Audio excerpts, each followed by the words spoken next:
Can you, is this, yeah, okay. Right, so welcome to the Barocci group once again. Thank you for coming back after the break that I gave you last month. Thank you for remembering. So today we're going to talk about Hieronymus Bosch. Some of you may have heard his name, others may have not. He's very well known in Spain. This is because the Prado Museum has the highest number of works by him, 7. And this is because there aren't that many works that are attributed to him. So there's quite a few that are attributed to imitators or his workshop. And the title that I gave the talk, Visions of Paradise and Nightmares, is because Bosch is mostly known for his fantastic, very imaginative depictions of our world and the afterlife, essentially hell. Mainly hell, not only, but mostly hell. So his works are full of small details of people in all sorts of attitudes and activities, and the craziest monsters that any human mind has ever imagined. So his style is very unique, and yet he has been copied very often and has influenced many painters, from his own contemporaries to the surrealists, for example, like Dali. And the reason why I picked him for this talk is because I've always liked him, but also recently, 3 weeks ago, we went on a trip to the Netherlands and we had the opportunity to go to his hometown. So that gave us a whole new perspective on him. So, well, first of all, let's do our prayer to St. Lucy. So we have no priest today, so we can, I'll say it together, I'll say it out loud. In the name of the Father, and of the Son, and of the Holy Spirit. Amen. O St. Lucy, you preferred to let your eyes be torn out instead of denying the faith and defiling your soul. And God, through an extraordinary miracle, replaced them with another pair of sound and perfect eyes to reward your virtue and faith, appointing you as the protector against eye diseases. I come to you to protect my eyesight and to heal the illness in my eyes. O St. Lucy, preserve the light of my eyes so that I may see the beauties of creation, the glow of the sun, the colour of the flowers, and the smile of children. Preserve also the eyes of my soul, the faith through which I can know my God, understand his teachings, recognize his love for me, and never miss the road that leads me to where you, St. Lucy, can be found in the company of the angels and saints. St. Lucy, protect my eyes and preserve my faith. Amen. In the name of the Father, and of the Son, and of the Holy Spirit. Amen. Just going to move this slightly. Yeah, I think it's better for the camera. So, who was Hieronymus Bosch? So, there's different spellings to his name, but it's essentially the same name. He was born Hieronymus van Aken around 1450. All the dates, most of the dates in his life are a little bit uncertain. His surname came possibly from his place of origin, Aachen or Aix-la-Chapelle in French, but we're not sure. This is just a supposition. And he had painting literally in his blood. His family had been a family of painters and it would be for 6 generations. His grandfather was a painter, his father was a painter, his 2 brothers and his 2 nephews were painters. And his grandfather had moved from a different city to a place called s-hertogenbosch. That's how I pronounce it. Apparently it's unpronounceable except for the Dutch, and that's why they shorten it to Den Bosch, because it's easier for other people to say. The other 2 names that you see, that's German and that's in French, Bois-le-Duc. So today is quite an small market town, but back in the time of Bosch, it was one of the 4 capitals of the Duchy of Brabant. So it was a really important city, together with Leuven, Brussels, and Antwerp. This portrait that I'm showing you here is one of the very few reliable portraits that we have of the artist, and he's represented as a painter of the infernal world. It belongs to this book that a poet called Dominicus Lampsonius wrote about like certain famous artists of the time. And in the poem right below the image, he makes reference to all the fantastic sort of ways in which Bosch depicted hell. That's why he's also pointing downwards with his finger. So this is just to show you more or less what the Duchy of Brabant was. So its territory consisted essentially of the three, I had to study this because I had no idea my geography. So it was essentially the three modern day Belgian provinces of Flemish Brabant, Walloon Brabant and Antwerp, and the Brussels capital region, and most of the present day Dutch province of North Brabant. So that's the number one is Brabant. So this is what you see, sort of fleshy color here. So that's Brussels there. The Bosch is not here, but it would be more or less around there. And that's Antwerp. So this is the modern map. So you see, like it's not that far from the border with Belgium at the moment. So, and of this Dutch province of North Brabant, it's still the regional capital. So it's still an important place. It's just that, I mean, one of the things that we found in the Netherlands is it's a really small country. Like the distances are so short. So yeah, it's still an important place, but not as much as it was.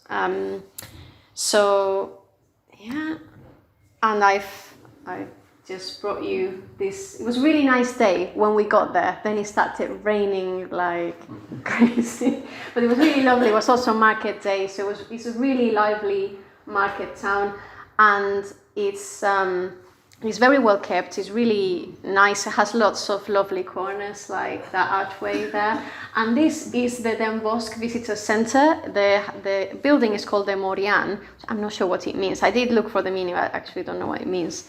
But it's considered the oldest surviving brick building in the Netherlands. It was started in the 1220s, so it's quite old. It's really beautiful. It's really, really nice.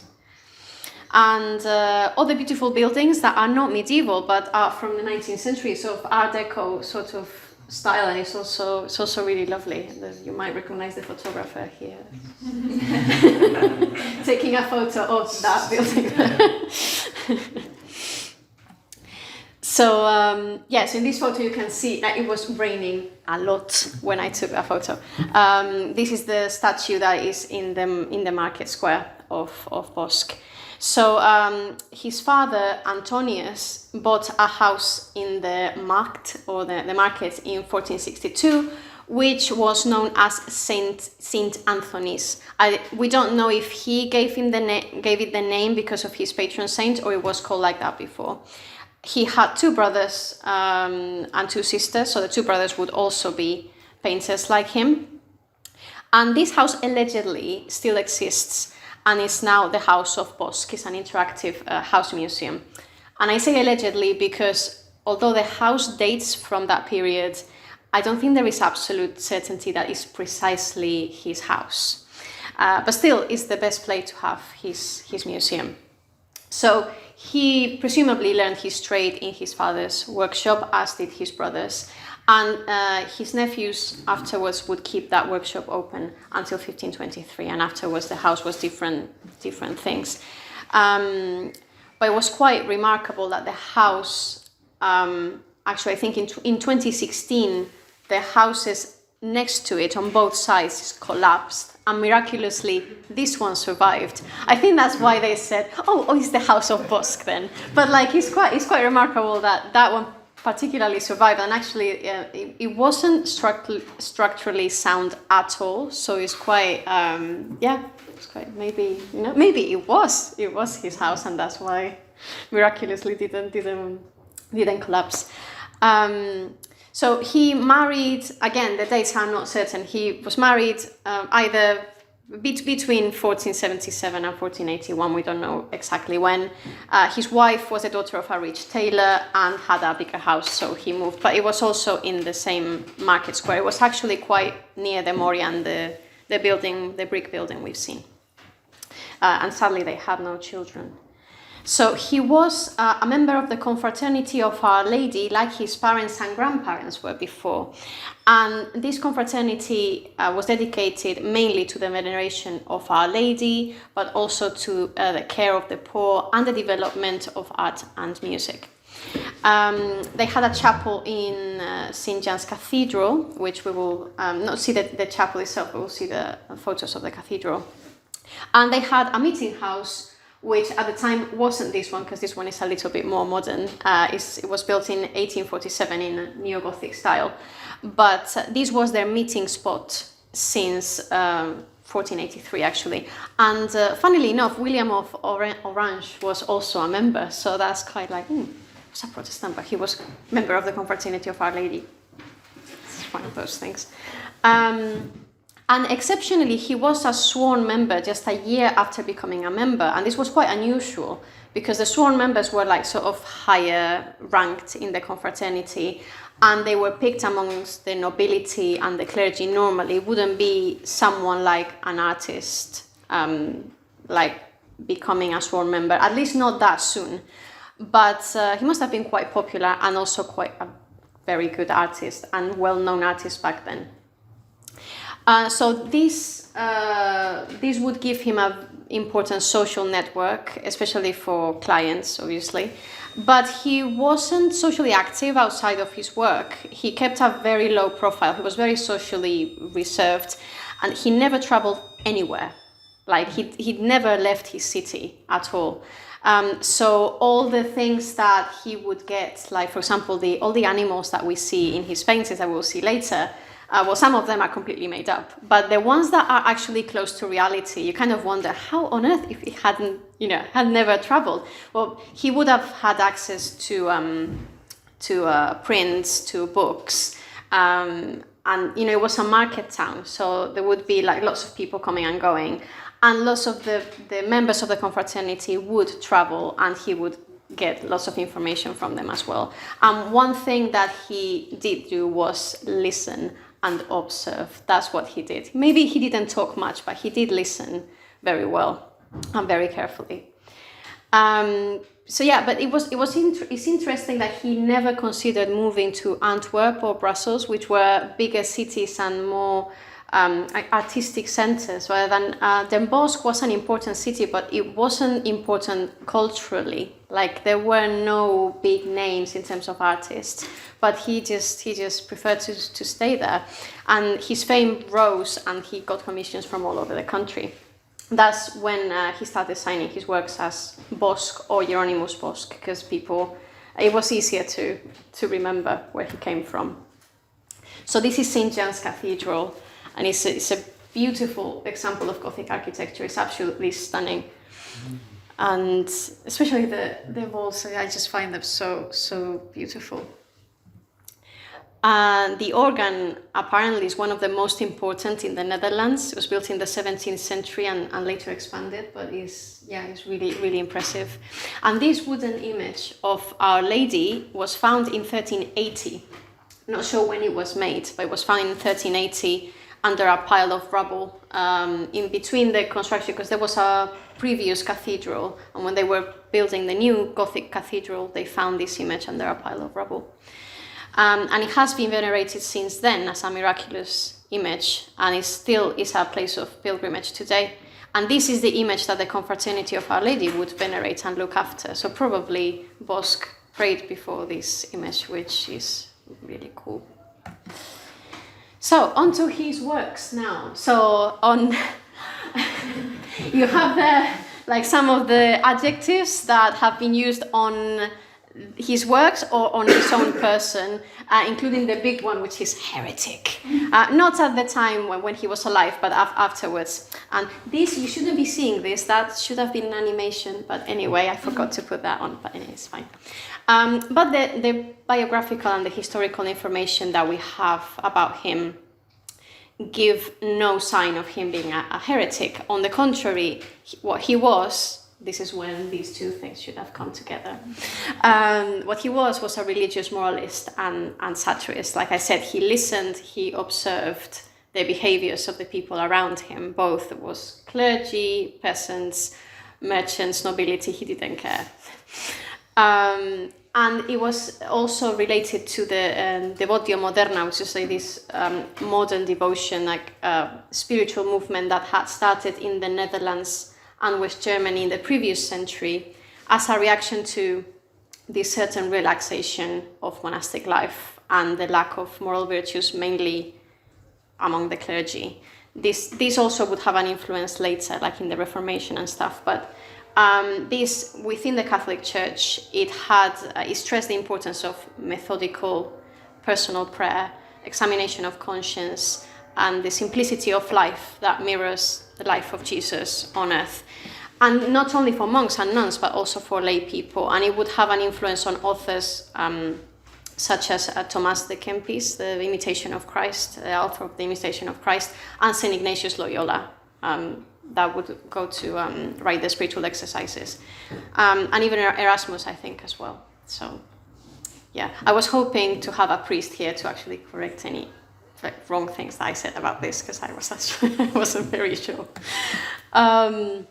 So this is a quote from Dr. Eric de Bruin, which is one of the experts of the Bosch Heritage Center, that summarizes his iconography, basically that time and again the viewer is warned of man's sins and folly and encouraged to the pious imitation of Christ and the saints, the final goal of all this being a blissful existence in the hereafter. So Bosch uses a lot of symbolism and allegory, which obviously wasn't unique at all in the Middle Ages. You just have to go to any Romanesque church or Gothic cathedral, go to the Minster, see the gargoyles and all the characters and creatures that grin at you from the capitals of the columns.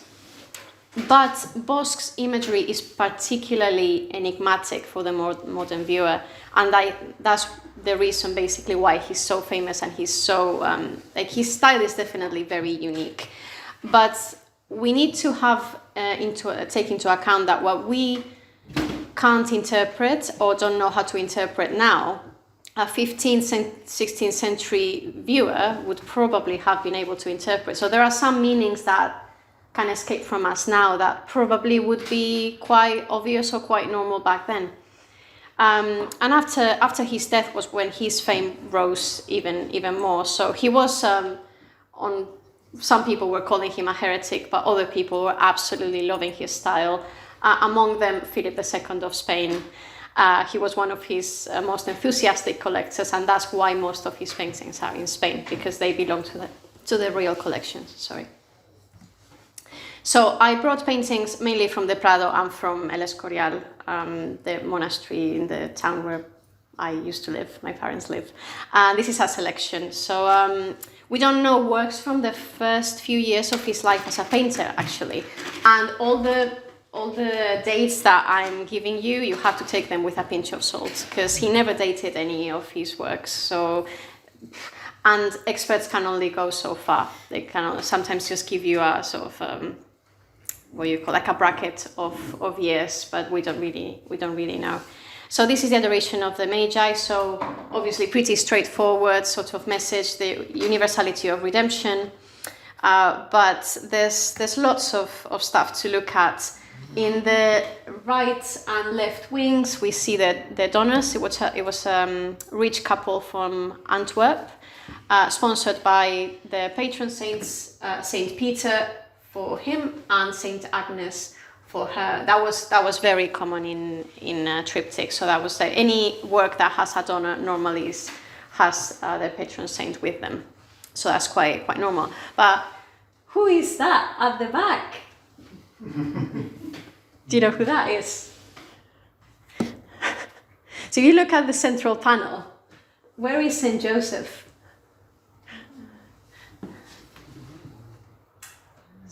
Saint Joseph is not there, is he? Saint Joseph is there. He is on the left panel at the back, in the background, just doing laundry, basically, drying the laundry. So it's quite a very insignificant figure in the whole painting. This is because the devotion to Saint Joseph didn't didn't rise fully until the late 16th, beginning of 17th century, especially during the Counter-Reformation. So up until then, in scenes of the Nativity or the Adoration of the Magi, it was basically Mary and Jesus. Like Saint Joseph wasn't important at all. Do you need me to move the thing, Sue? There we go. Is that better? Better, okay. Okay. You just go back for a sec. Yes. Who's that on the roof? Oh, I'll tell you in a second. The shepherds, Oh. but yeah, the shepherds. They're just trying to get a glimpse of baby Jesus. It's like they don't have much space. So there's also lots of small details in the background. There's dances on the left side. There's some people dancing. That's usually associated with lust. Not necessarily in this one, but sometimes there's someone being devoured or attacked by a wild boar here. I'm not sure why. But yeah, there's lots of small details, and in the richness and the opulence of the garments of the Magi, Bosch is showing off how great a painter he is. First in the quality of the different materials, but also there's tons of tiny details that are impossible to see in an image, not even for me on the computer. There's lots of different scenes that have different meanings on the garments. So for example, think here in the gift of the first Magi that's on the ground, you see that's the sacrifice of Isaac. So that obviously links to Christ's sacrifice. So on, I'm going to say Casper's sort of garment at the top, there's different scenes. So there's Solomon and the Queen of Sheba, and there's also the sacrifice that the parents of Solomon made in order to have a child. So it's all these scenes from the Old Testament that reference the New. The garment that I'm going to say Balthasar is wearing, the thistles, thistle thorns allude to the crown of thorns, and the phoenix that is on top of the gift that he's bringing alludes to the resurrection. So it's all completely full of imagery that relates to the birth of Christ, to his sacrifice, and to his resurrection as well. And the figure that is in the middle, you think like, who is this person that is barely clothed and in a really sort of eccentric way? Well, that is the Antichrist, which is a very unusual thing to find in a painting of the Adoration of the Magi or in the Nativity, but he has been identified by the experts as the Antichrist, and he's sort of he's surrounded by these sort of evil-looking like people as well, and some of the turbans and the sort of the garments that they're wearing are normally associated with sin or with evil. And also one thing that identifies him is very small, but at the very top there's an owl, and the owl is well, in antiquity was related to wisdom, but in Christianity alludes to evil as well. So lots of stuff. The background is supposedly Jerusalem, but it obviously has a windmill because we are in the Netherlands, so you need a windmill. This is another of his most famous works. This is the extraction of the stone of madness. Now the format is quite interesting because it's a circle within a rectangle, which makes it look like a mirror that offers a reflection of human folly and madness. And it also is located in the rural world, away from the cities, which meant like people from the rural world were considered to be more gullible, more, like less learned, let's say, at the time. So there was this popular belief that madness was caused by a stone in the brain. And some people made money by tricking others into going through an operation to extract it. So this actually happened in real life, as gross as it seems. I'm pretty sure some people died of this, because In this image, you see the surgeon, as in inverted commas, he's wearing an upside down funnel, and that is iconographically, that means deception. So he's a charlatan, basically.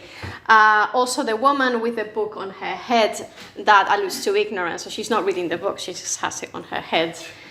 And the patient, poor man, is this sort of chubby elderly peasant, which obviously is not very flattering portrait. And actually, the stone is not a stone. If you can see it, it's a type of water lily. It's a flower. So that has been interpreted in two ways. One, the money that the fake surgeon is going to get from the operation. And two, because it's a flower, flowers are usually associated with lust. So the man is being mentally castrated to get rid of his sexual desire. I mean, why would you do that? But anyway, another thing that alludes to that is it's very small, but it's the bag that is hanging from the chair has a dagger through it, so obviously that is a sort of sexual symbol. But Bosch achieves something new in this painting, and he transforms a popular saying into a visual image. And it's also playing on words, because the words at the top read, "Master, rid me of this stone soon." And the words at the bottom say, "My name is Lubert Das." And that name has been translated as castrated badger. So because badgers were considered lazy creatures, because they sleep during the day and they hunt during the night, so they were considered lazy. And the name Lubert is also a nickname for a fat, lazy and stupid person, apparently back in the day. So so poor man. It's basically to sort of criticize these gullible people who fall prey of these so-called surgeons and others that make money in those ways. So another topic that he made lots of different versions was the Temptations of Saint Anthony. This was a very popular topic. It wasn't only Bosch that made different versions, also Peter Bruegel and other painters, even since the Middle Ages.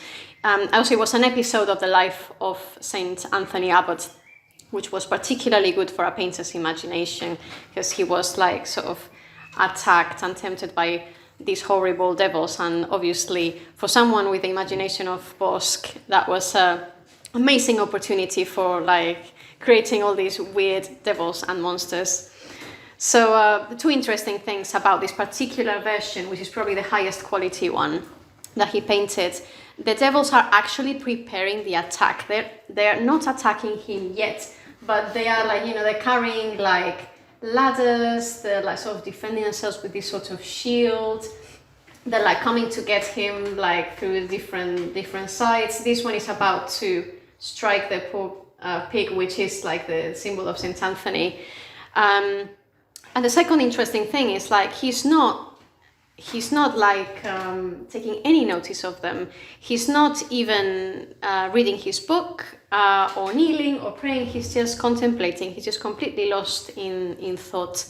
But you can see already what was that? I mean, I can understand why some people said that he was a drug addict, because or drank something or had some sort of substance, because what is that? Yeah, I find that one really creepy. Really scary. It's like Freddy Krueger with the thing.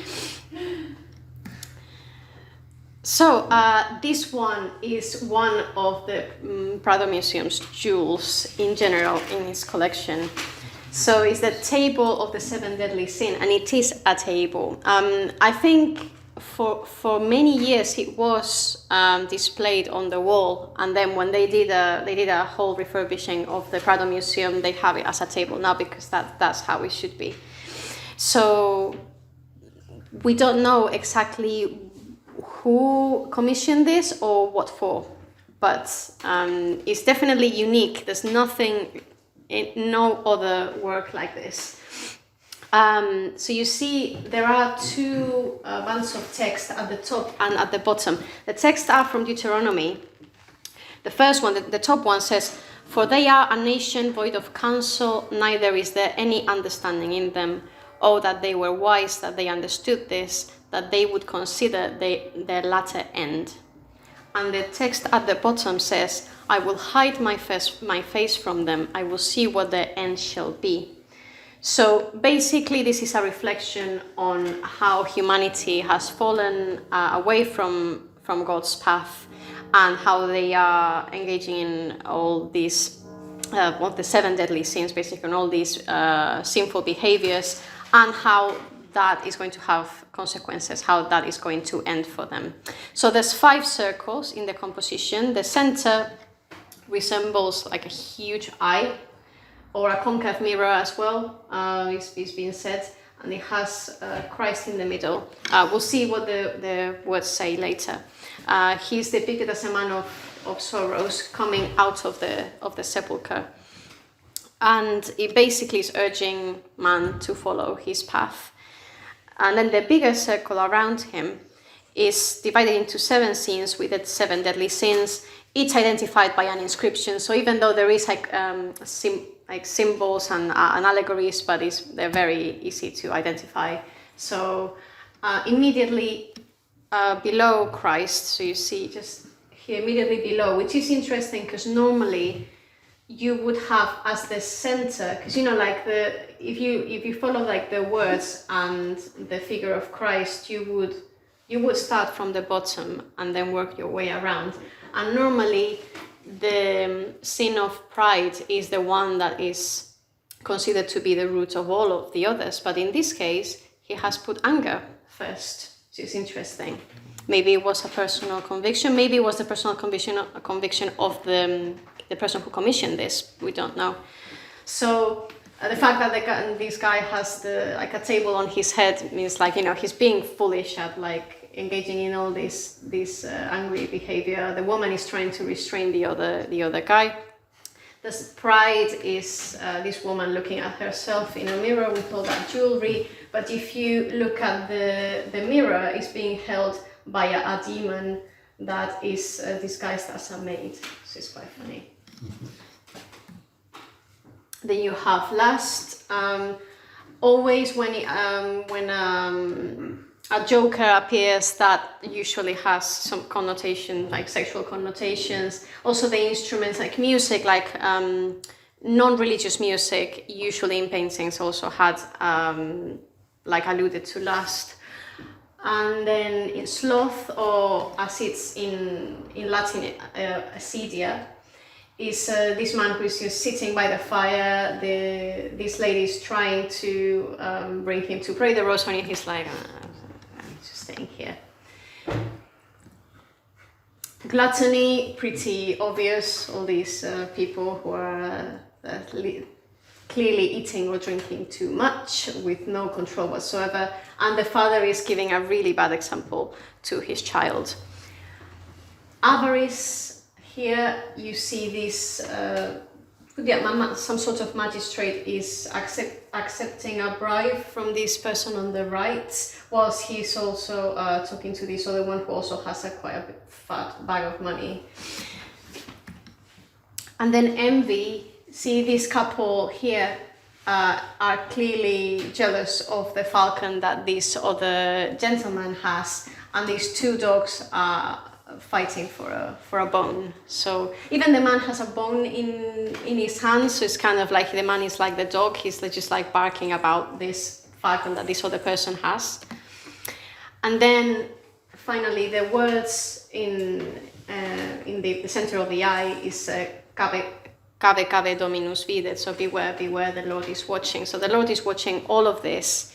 And then if we follow the narrative towards the 4 corners of the table, we see the 4 last things. So that's death, the last judgment, hell and heaven. So death, you see this man in his deathbed. you see the angel and the demon at the top of the bed, which are sort of fighting for this man's soul. And here on the left is death with the arrow. The man is about to die.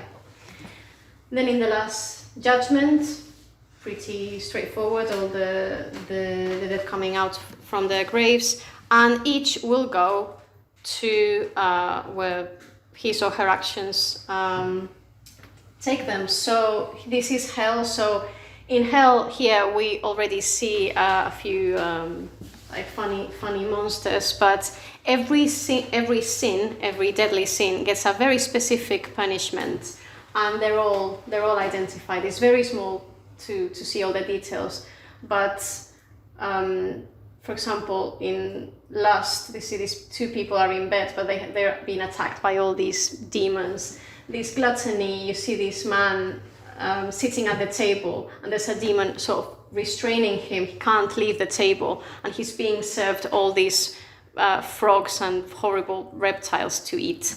So yeah, it's pretty horrible. I mean, that's anger, I think, and he's going to be cut in half. So it's all sorts of horrible stuff happening there.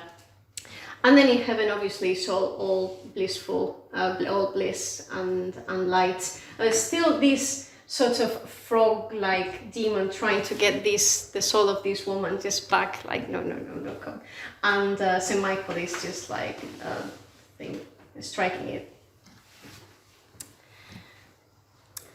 So this other one is another of the big ones, of the most famous ones by Bosch. Like with the Stone of Madness, is a representation of a popular saying, which says, "The world is like a hay wain, and each man takes what he can."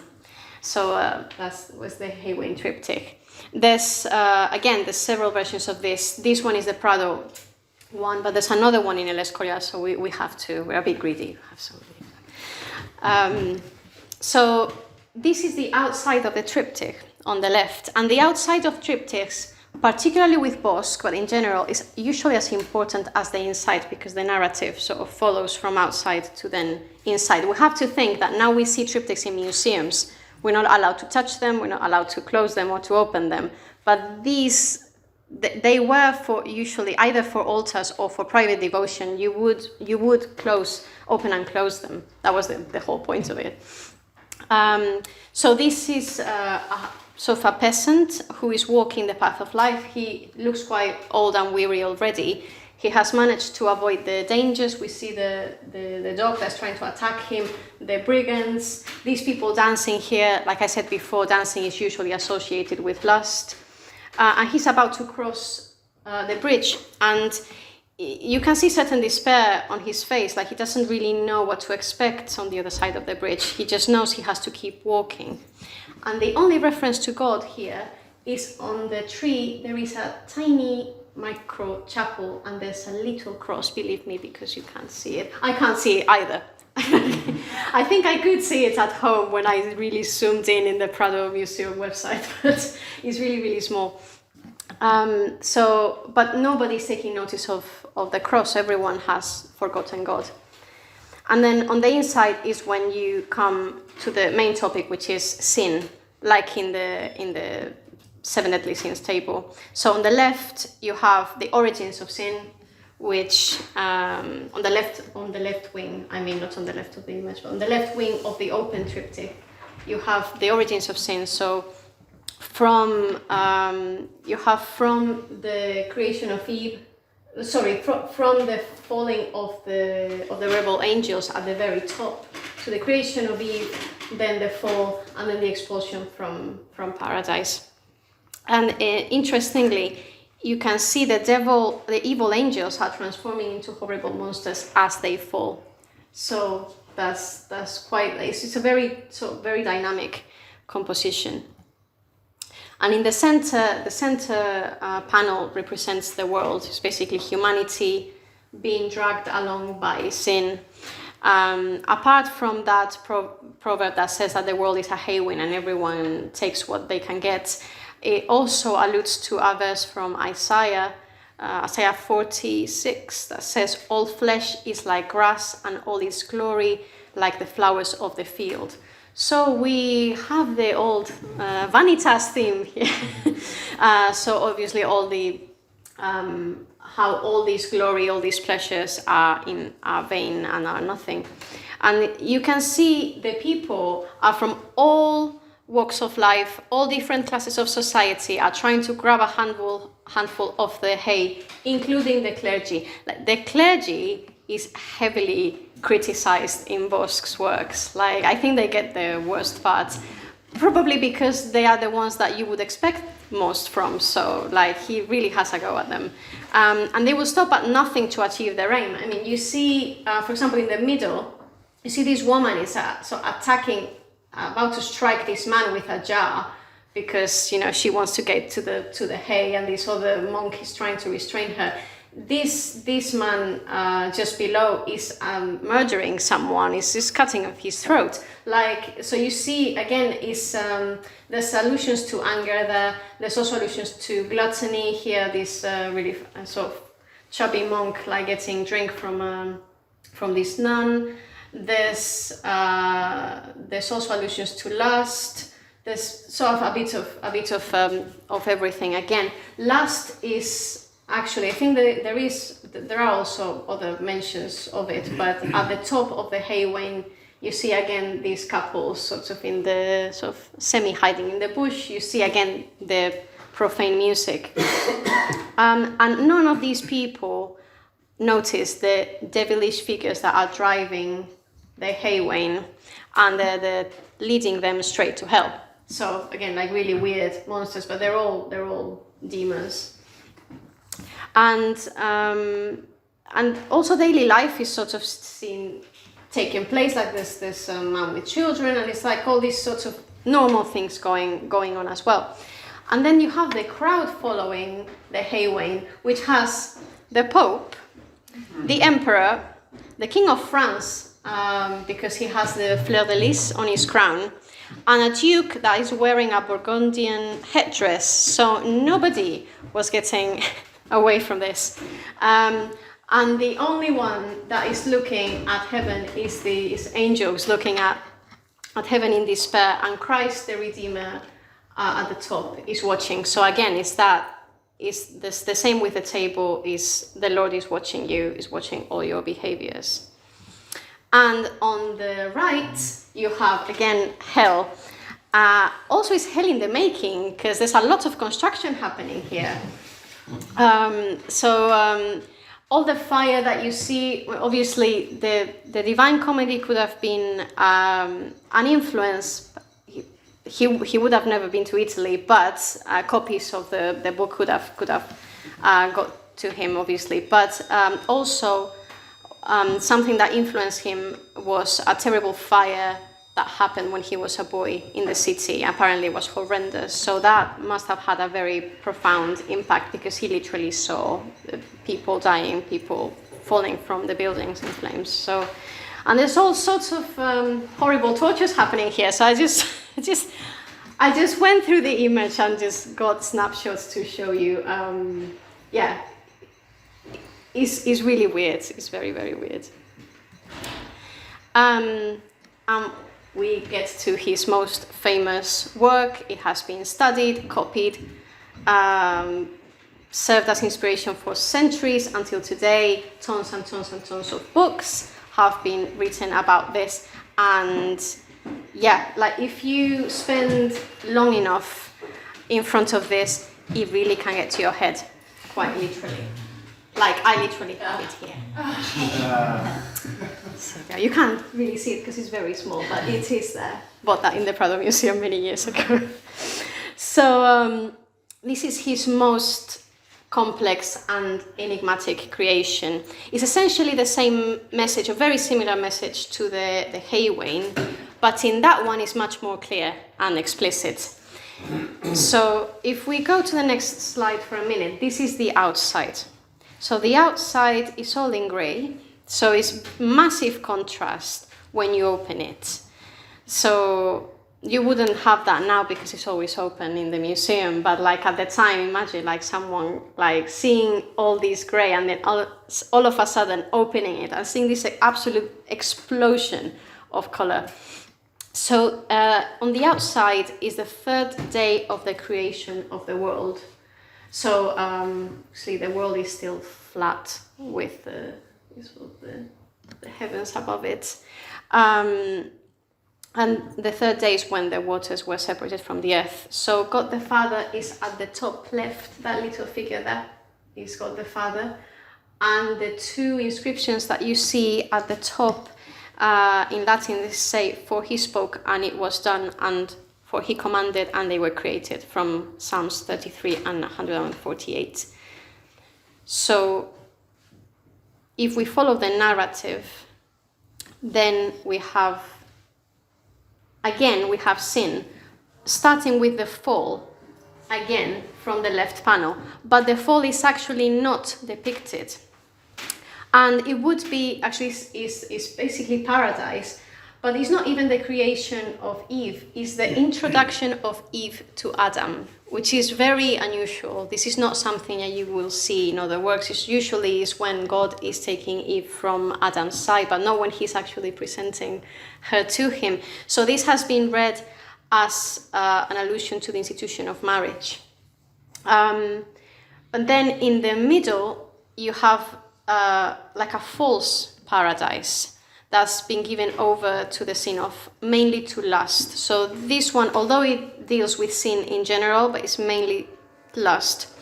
So it's a paradise that deceives the senses. And this deception is encouraged by the fact that the center panel is a continuation of the left. If you look at the horizon, it's a continuous line, like there's no separation on the landscape. So it's a continuation of Eden, but it's like a false Eden. So see, there's loads of animals. This is still on the left panel. So you see the giraffe. I mean, he got the giraffe pretty good. Not quite, but pretty good. No idea what that is. The kangaroo or wallaby. It's what it looks like from the back. But with a sort of dog face with really long ears, like is really weirard. I want to think it's a kangaroo as well, but like I don't think Australia had been discovered. I have no idea. Yeah, so I don't know. I mean, the elephant is pretty good. The elephant is probably the most accurate one. And then you have in the center of the garden, you have the fountain of the four rivers, but if you see in the middle, there is an owl lurking. So evil is already lurking there. And in the center, you see this fallen paradise, essentially. How mankind have deformed God's mandate of be fruitful and multiply, and are engaging in all sorts of sexual practices, some really bizarre, and obviously a symbolism that we just don't know, because there's the fountain again at the very back. There's 5 constructions on that big lake, but at the center is this like very similar fountain from the one before, but this one, if you see, has cracks all over, so it's breaking, because that alludes to how fragile these earthly pleasures are, and it's also full of naked people in all sorts of postures. And why are these like upside down? So there's also lots of animals and fruits, and they're much bigger than their normal size. Again, there's 2 big owls, like this one here and that one there. Again, allusions to evil. And then there's all sorts of different birds. I mean, the birds are really amazingly painted. Like they're so well painted. We don't know about the symbolism of each particular bird, or fruit normally also alludes to sin, because it alludes to indulgence. So it's usually indulgence of the senses. And also there's people from all races, you see. There's mostly white people, there's also black people, there's just everybody. The only 2 clothed figures are at the bottom right corner of the composition, so they're right here. And there are these 2. And experts say that they are Adam and Eve after the fall, because they clothe themselves. And the sort of, especially Eve is like, oh my goodness, what have we done? So yeah, that's what her gesture conveys me. She's like, oh my gosh. And then on the right panel is hell, and this is the most famous hell of all because it's so much fun. I mean, it's not fun, but it's just so bizarre, it's so weird. It's being called the musical hell because of the significant presence of instruments used to torture sinners who have devoted their time to secular music. So, not saying anything. I think we're okay. I mean, we have amazing music in this parish, so I think we're okay, we're all fine. And in this case, it's not only the central panel had to do with the sin of lust mainly. This depiction of hell doesn't have to do only with lust, but also all other sins are punished as well. For example, gluttony is quite obvious because there's this tavern scene on the tree man. This is being called the tree man normally as a nickname. So in there's a tavern, and again these people are being served like frogs and reptiles to eat. Others, like, we don't really know, like there's so much symbolism in it that, like I said, like there's tons of books like have been written about these paintings, so sorts of images that we don't really know what they mean. There's this one is a very famous one, is avarice, so it's this sort of bird creature which is eating people and defecting them at the same time, and they're falling into this hole. This other person is pooing money. So it all alludes to the same thing. The knives, that was I think there's a painting by Dali that like not copies, but like he's like basically takes after that image. But the thing with the knives actually was quite interesting because when we went to the Bosch Art Center, we read that it was a very important industry in the Bosch at the time, like just the fabrication of knives. So that's why there's so many knives in his paintings. It's because it was something that he would see every day. He would take inspiration from the things that he saw in everyday life, and then he passed them through his incredible imagination. The clergy, like I said, heavily criticized. I mean, like the pig nun, yeah. I mean, going back to that picture, the left-hand figure, it's an allegory of the Duke de Berry. Which one? The This one? figure? It's an allegory of the Duke de Berry, who Oh, was the okay. brother of the Duke of Burgundy at the time. Right. Duke de Berry, and he was known for his blue silk garment. Well, there's a famous picture that often seen of the Duke de Berry at his banquet on New Year's Day. Yeah. And all the food on the table, everything else. So that was, Okay. He was known as a glutton. Right. Yeah, I mean, he was like, he had no problem in having a go to all the powerful. So like I don't know if he ever got into trouble like for these things, because I didn't know that, but like probably people would pick on those things and like they would know. So I don't know how he got away with it. Because he was, as you said, he was a Knight of the Swan, the Order of the Swan. Yes, yeah. That was founded by the Dukes of Burgundy, but as their patronage for the arts. Yeah. So he's a member of that. So he's obviously poking fun at the Duke of Burgundy's court. Yeah. They were the wealthiest rulers in Europe. Yeah. But it does strike me that, it's just like, I don't know. I guess because he was in his own life, like so sort of like, probably that's why he kept a low profile, because he was like, well, he's just I'm not saying anything. Yeah, political satire. Yeah. So I've brought you now to more, not nice, as in that obviously the topic is not nice, but like less weird paintings. So this is the Crowning with Thorns. Is again, he did different versions of this theme. This one is actually considered done by his workshop, probably copying a lost original one. And this is the one that we have that is been preserved with the highest quality. So this one is in El Escorial. This one is not in the Prado.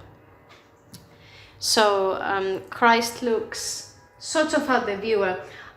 when I read Christ looks at the viewer, and I was trying to think, because I've obviously seen this painting in real life, but I can't quite remember. I think it's one of those paintings that probably when you're looking at the painting in real life, he's looking at you, and no matter where you move, that he's going to follow. But it's not as obvious when you see it as an image. It kind of looks like more like he's looking at this character here. So, like the idea that Christ is looking at the viewers at this sort of shocking piercing of the heart, which is also in line to that modern devotion that we talked about at first, that sort of like personal examination of conscience, that personal relationship with God. And instead of a purple garment, which normally he wears, he's wearing a white garment, which alludes to purity. On the left, we have a Jewish high priest, although he doesn't look very Jewish, but it was quite normal to depict people with the garments of the time, or even with sort of exotic garments. But he has in his scepter at the top is Moses, so that's why they know. And the other characters are sort of caricatures. They have really grotesque faces, and they're doing all these sort of violent movements, like this one over here, like it's sort of going to strip him from his garment. But it contrasts a lot with the serenity and the stillness of the figure of Christ. And this one, I left this one till the end because it's probably my favorite one. Is Christ carrying the cross, and this one is also in El Escorial. And you see all the people in the crowd all look like middle class men, or sort of quite from nobility, but sort of middle class, and they're all completely unaffected by the drama. They're just talking between themselves. You see in the background, you see Mary and St. John there, and that's supposed to be the city at the back. It's supposed to be Jerusalem, like an imaginary Jerusalem. And again, the gestures and the faces are all sorts of deformed, very grotesque. I mean, the henchman that is sort of pulling Christ as well looks almost like a monkey. And he has that, the crescent moon that alludes to the Turks as well. So he's also making references to all this. And Christ in this one is more visible on the image here, that looks at the viewer very intently, and the expression is, for me, is unlike anything I've seen in any other painting. It's an expression that mixes sadness with understanding, with reproach, but with compassion. And it's not very clear because the more you zoom in, the more pixelated it gets, but there's one single tear there. And when you see this painting in real life, it's just absolutely stunning. I remember seeing this, I don't know if it was the first time, but it was definitely the first time I noticed the tear.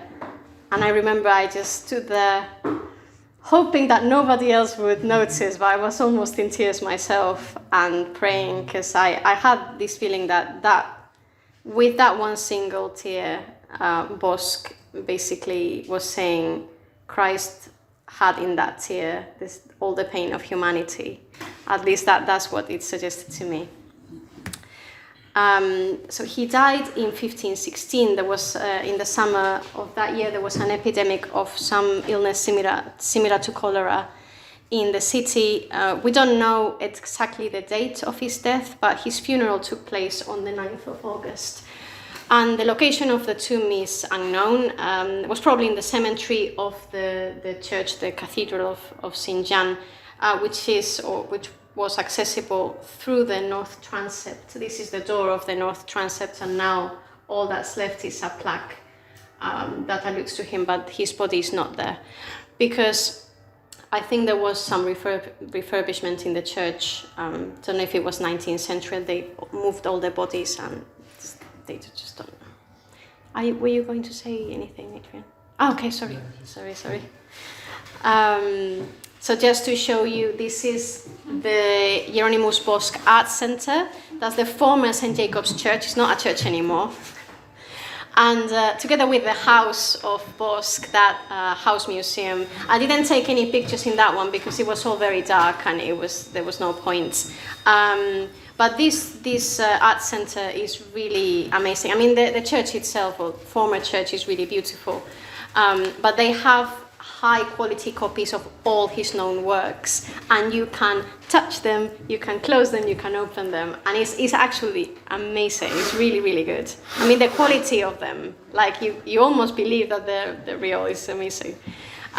So together with the House of Bosch and the boat cruise on the river, that actually has sculptures with some monsters, some of the monsters like sort of dotted around the riverbanks, is the best way to get into Bosch's world in the city. Unfortunately, we couldn't do the boat cruise because it started raining really hard. So, but it's full of weird creatures hanging from the ceiling. I think George was particularly taken with that one. It's like, what is that?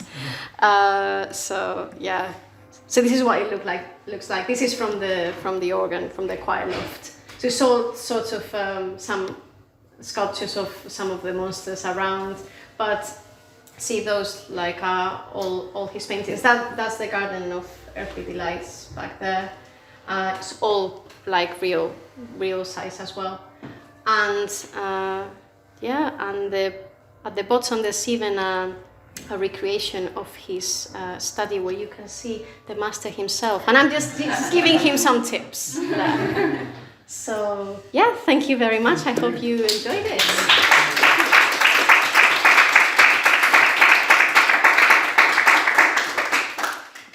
Do you have any questions? How did he get away with being so nasty to the clerics? I mean, this is pre-Reformation time, wasn't it? This is pre-Reformation time, yeah. Liberalism. Yeah, I mean, I don't really know much about this, but I guess lots of the things that Martin Luther criticized were actual problems that existed. It's just that he chose a very bad way of tackling them. But there was a lot of scandal and there was a lot of corruption in the church, and I think I read that about half of the 1 in 10 men in the city at the time of when Bosch was painting was a clergyman of some sort, and half of them would be lovers and or fathers publicly. So there was a lot of not relaxation, even that's not even relaxation. That is just like not living according to your vocation. So there was a lot of corruption going on.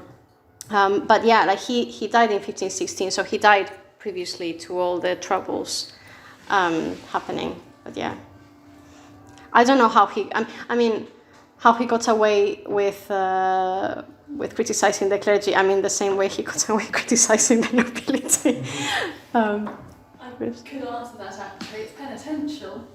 And also, the praise that people have today of having somebody famous paint them or somebody famous mimicking them, it probably stemmed all the way back to the medieval period as well, and having someone of Hieronymus Bosch's stature ripping into you, probably how he was able to get away with it, because it's somewhat flattering in a very perverted sense.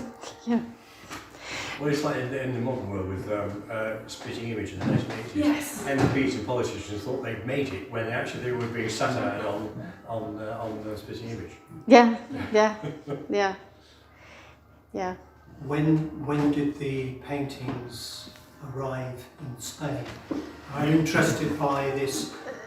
Who was the benefactor originally, and then how was it? Yeah. Acquired? Some of the benefactors are known. For example, in the first one that I showed you, the Adoration of the Magi. In others, is not known who the original. So it wasn't Philip II.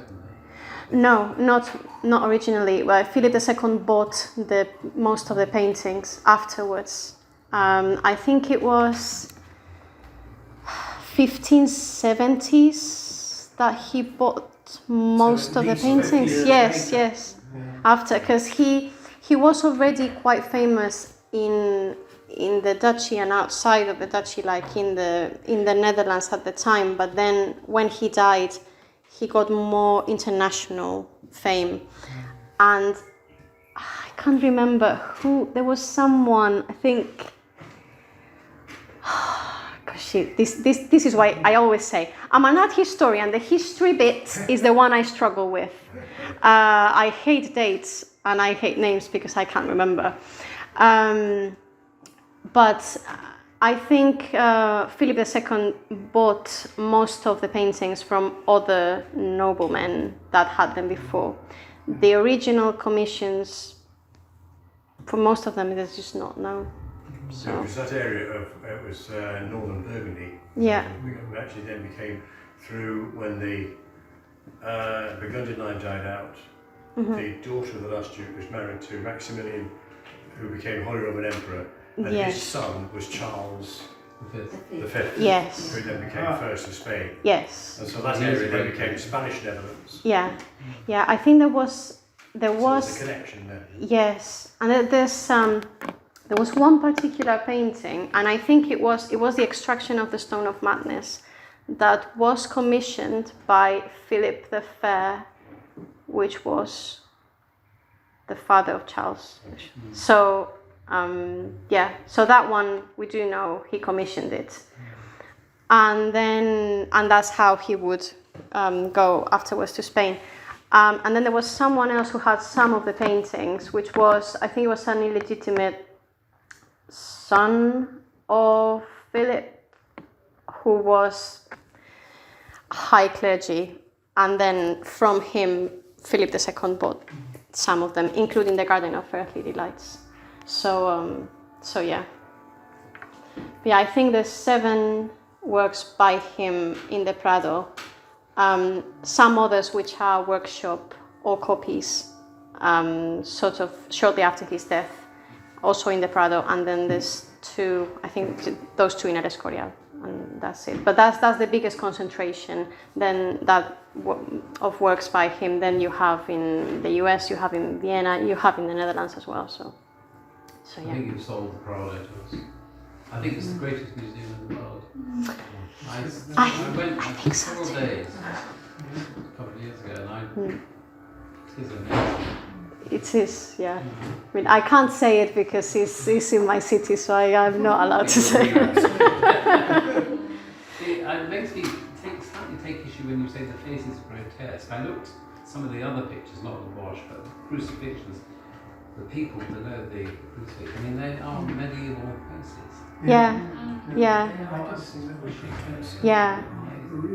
I guess also like some, like in when you said medieval faces, it's like a lot of people wouldn't have any teeth, for example. Well, yes, or strange looking teeth, like one. Yeah. You think because they did have false teeth. Yes, yeah. So yeah, it's quite interesting to see like people look very different. Like that's why when you see a film, I always have to mention films. I'm terrible. When you see films or like TV shows, like in sets in like.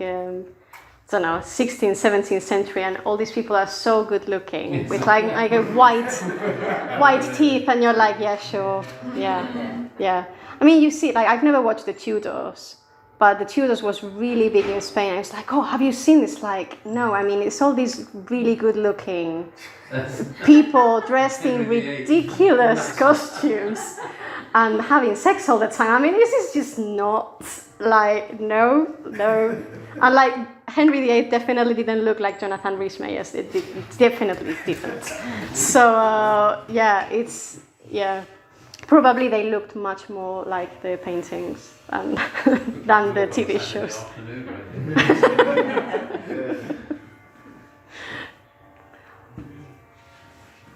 All right, if you have no more questions, then we'll see you next month.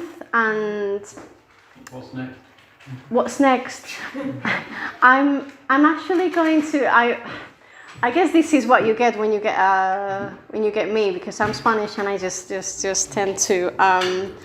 I'm going to do it about a Spanish artist that I don't know if he's very well known in the UK or not, Sorolla, Joaquin Sorolla.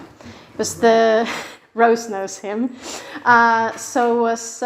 He's called the best Spanish impressionist. He was actually not an impressionist, but he was one of the most important Spanish painters of the 19th century, and it was his death anniversary this year. So I thought also it's very summery, very light.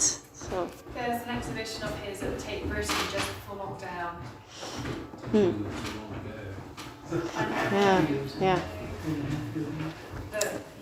Yeah, and I guess we will be taking a break in the summer, like everything else. So yeah, we'll see after that. So yeah, thank you again.